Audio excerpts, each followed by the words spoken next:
Beautiful people, it's me, Pamela, on my YouTube. Cho, no, what's the T? Siyahlaziya.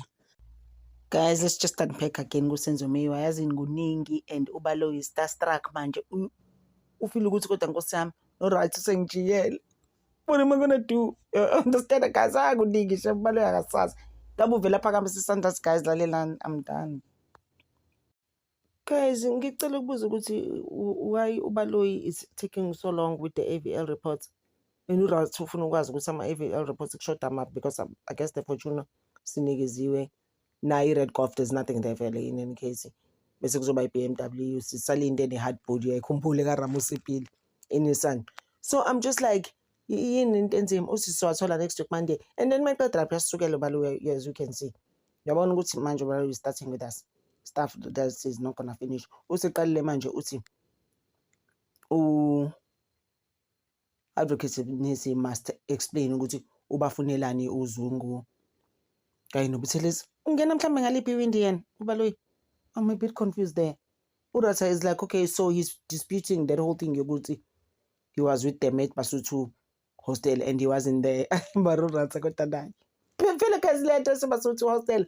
Hey, I've never seen into enjeng. Inganekwane of a story. I'm just like, no. Guys, uButhelezi must just come in. Yeah, we're starting all over, guys. It's fine. We do Zungu noButhelezi because sambona manje uButhelezi nayo seyaphika ukuthi he was transporting accused number 2. We can't have those things, guys. We need the truth now. These lies, guys, that are going on in that court. Oh my gosh.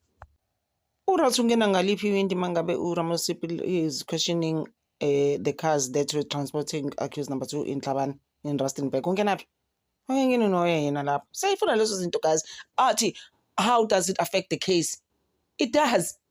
Already uButhelezi uyaphika ukuthi it did transport to accused number 2. Sifuna konke, guys. We don't care. Sizobona phambili. Sizokwazi ukuthi sikhipha abantu amanga. Obviously it's common sense. It's common sense. Starting with this thing of gaslighting defense.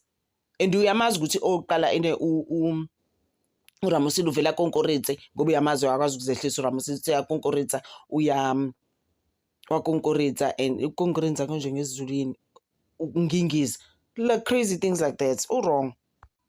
Rasa is so unfair, honestly. And just now you were speaking to Ubaloyi, but the tone is not the same. And then uzuyamtshela uRamusipili ukuthi no, actually it is vital. Labantu base befakwe emahlathini bafakwe in some still place. Crazy things like that. Bebashaya guys. Please, we want those AVLs. And Ukininda just busy trying to justify these AVL reports. Tina, we don't care. Can we have the AVL reports from the cars as they are? We don't want you to try and explain what happened, what's going on. People lose Sergeant Mohol. Anyways, Tina, we can't. Guys, I don't want to laugh. Ukininda 38. It's gonna be hard to get at the information. What's hard? What is hard? Ian, I need to say information already. You must just put it together and bring it. Aye. Okay, Ninda now refuses completely about this. And I've heard him say something about him. He says Sakamazi is going to ask another police. I'm just like, you know what? He is like, he can't remember him. I'm like, Usayompeka. Uzufudeling police. Guys, Ninda, guys, the stuff that he's doing. It's a lot, eh? So okay, I try again. Okay, still saying good to Brigadier Kininda, guys. I try, and now he's refusing. Guti Lungamane is connected to him. It's just like I am Angazi. Why do people think Yamazi? Oh, I want to kill it, guys. So Slinda ama AVL sizowathola Monday ama AVL, and Ubalo mustn't come up with stories on the day. He's got so many days to do that. He mustn't come up with stories. We're on the move now. It's already a safe for me, guys. So guys, thank you so much. Over.